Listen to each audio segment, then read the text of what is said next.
राजगडावरच्या खाजगीच्या महालात जिजाबाई बैठकीवर बसल्या होत्या. सईबाई सोडून राजांच्या सर्व राण्यांचा राणीवास समोर उभा होता. भोवती जळणाऱ्या चिराखादाणावर काजळी दाटल्याने ज्योती मंदावल्या होत्या. त्यांच्या वाती कोणीतरी सरशा करायला पाहिजे होत्या. राजगडाचा सारा हाल हवाल विचारून होताच जिजाबाईंनी मनातील हेत उभा केला. थोरल्या सुनबाईंना जडू नये ती व्याधी जडली. बाळराजांचा पदर त्यांना तोडावा लागला.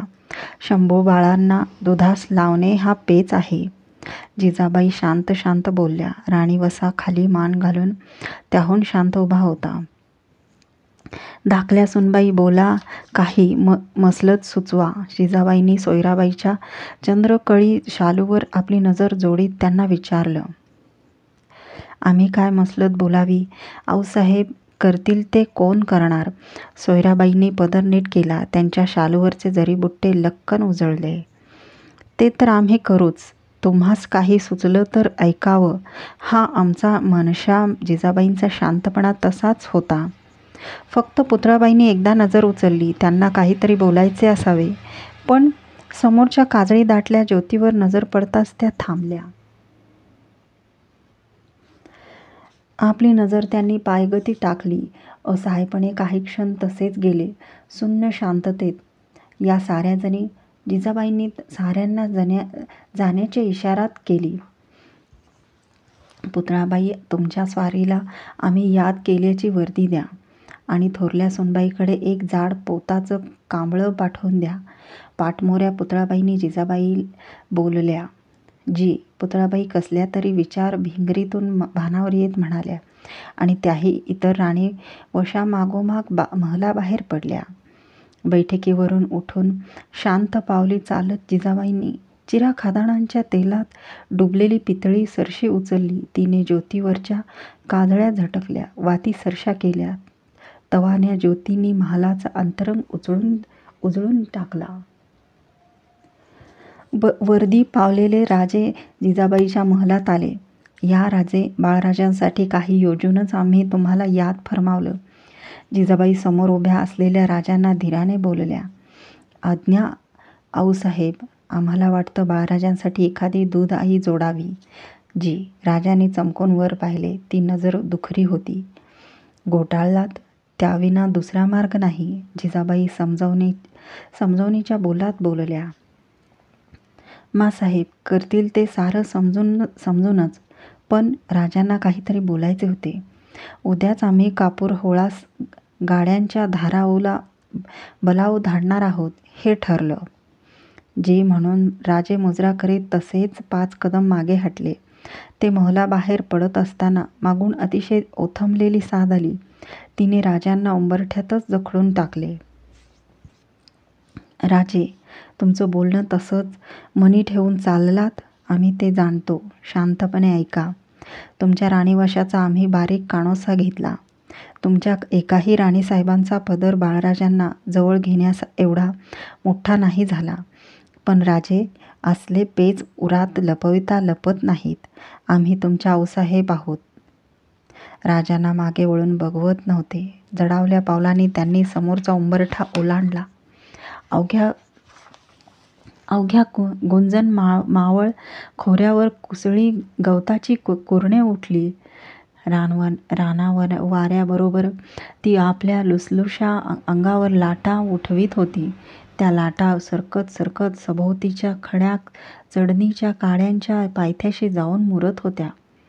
आभाळात तरंगणाऱ्या एका घारीने कोंबड्याच्या पिलाचा सासूद घेऊन खाली झेपावताना एक कर्कश शीळ भरली. कोंबडीने पंख फुलवून क्वाक क्वाक क्वाक करीत पिलांना झुडपात आसरा घ्यायची इशारत दिली. घारीची शीळ गुंजन मावळाभोवतीच्या कड्यांना थडकून परतली आणि गुंजनवनीच्या खळखळाटात बुडून गेली. झंझारराव मरळांनी टाच दिलेला घोडा गुंजवणीच्या पाण्यावर एक फव्वारती पांढरी रेघ रेखून पार झाला. आऊसाहेबांचा सांगावा घेऊन झुंजारबा मरळ कापरहोळ्याच्या गावठाण्याकडे घोडा फेकू लागले. त्यांच्या पगडी खालून निसटलेले आमचे ओघळ कानशिलावरच्या पांढऱ्या कल्ल्यावर उतरले होते. नसरापूर मागे पडले आणि एका मजलेतच झुंजारबांनी कापूरहोळाची वेस ओलांडली. गड्यांच्या दगडी चिरेबंदी वाड्यासमोर पाय उतार होऊन त्यांनी घोड्याच्या पाठीवर एक थाप दिली. पिंपरणीच्या झाडाला घोडे ठाण केले. कपाळावरचा घाम बोटांच्या पन्हाळीने भुईवर निचरून टाकला आणि वाड्याच्या भाल्या मोठ्या दरवाजात उभे राहून त्यांनी मावळी लगावात साद घातली. धरा का हो. चौकस दरेजवळ बांधलेली करडे त्या सादीने खुरू खटखटवीत धडपडून उठली. कोंबडी घुसपडली. त्या गलक्याने आता कटावटीत पीठ मळून भाकऱ्या थापणाऱ्या धाराऊला बाहेर कोणीतरी आल्याची वर्दी दिली.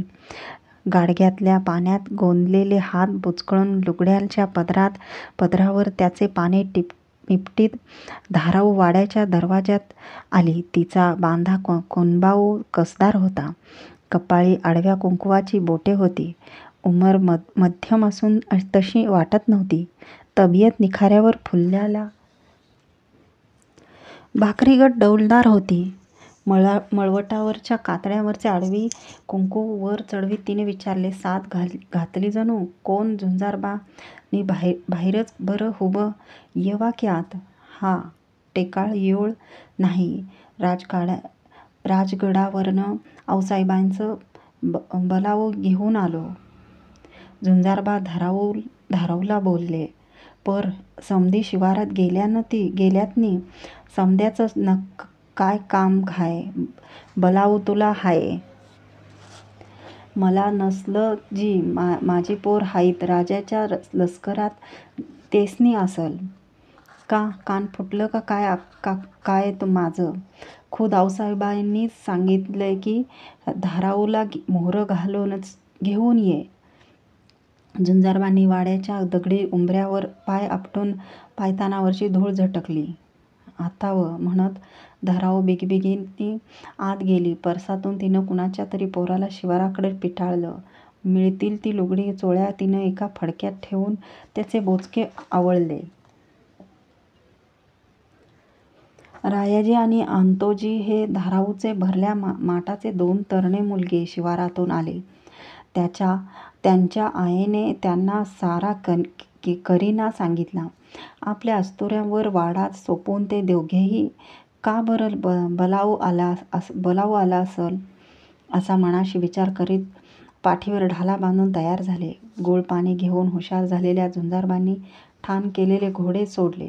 त्यांच्या मागून पायातली चपली कुरकुर वाजवीत काखेतून घसरणारे बोचके गोंदल्या हातांनी सावरीत धाराऊ चालू लागली. रायाजी आणि आतोजी तिच्या दुतर्फा चालले. गाड्यांची धाराऊ राजगडाकडे निघाली. पिकल्या भातखाचरांच्या बांधावर उतरलेले करडे कवडे डौलात माना फिरवत होते. त्यांनी टिपलेल्या भाताच्या गोट्यांनी त्यांचे गांजे फुगले होते.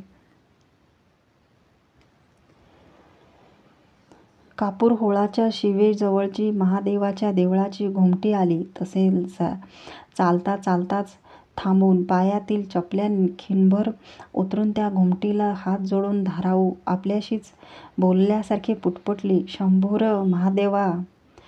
धाराऊ राजगडावर आल्याची वर्दी जिजाबाईंना मिळाली. त्यांनी तिला आपल्या महालात बोलवून घेतले. धाराऊने पुढे होत जिजाबाईंच्या पायांना हात लावून 3 वेळा नमस्कार केला. धाराबाई, एक जोखमीची कामगिरी तुझ्यावर सोपविण्याचा आमचा इरादा आहे. तुझी कूस इमानाची, तुझं मूल राजांच्या शिबिंदीत म्हणून ही बात आमच्या मनी आली. सांगा जी आम्ही पायाची माती. धाराऊ अदबीने म्हणाली. नाही धाराऊ, आता तू बाळराजांची दुधाऊ होशील.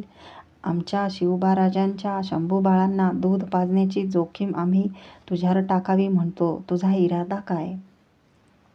नुकत्याच दगावलेल्या आपल्या 6 महिन्याच्या छोट्या लेकीच्या सईने धाराऊचे भाबडे डोळे पाणावले. आपण ऐकतो ते खरे आहे यावरच तिचा विश्वास बसेना. बसावा तरी कसा? राजांच्या लेकाला माझं दूध आम्ही कुणबी गरिबांची थटा होतीया जी. धाराऊ कळवळून बोलली. इमानी माणसांची थट्टा करण्याचं आम्हास कधी साधत नाही. तुझा हो ऐकायला आमचे कान आतुरलेत. जी. धाराऊने मान डोलावली. जिजाबाईंनी आपल्या हातांनी धाराऊची खणा नारळाने ओटी भरली. तिला घेऊन त्या सईबाईच्या महालात आल्या आणि धीर देत म्हणाल्या,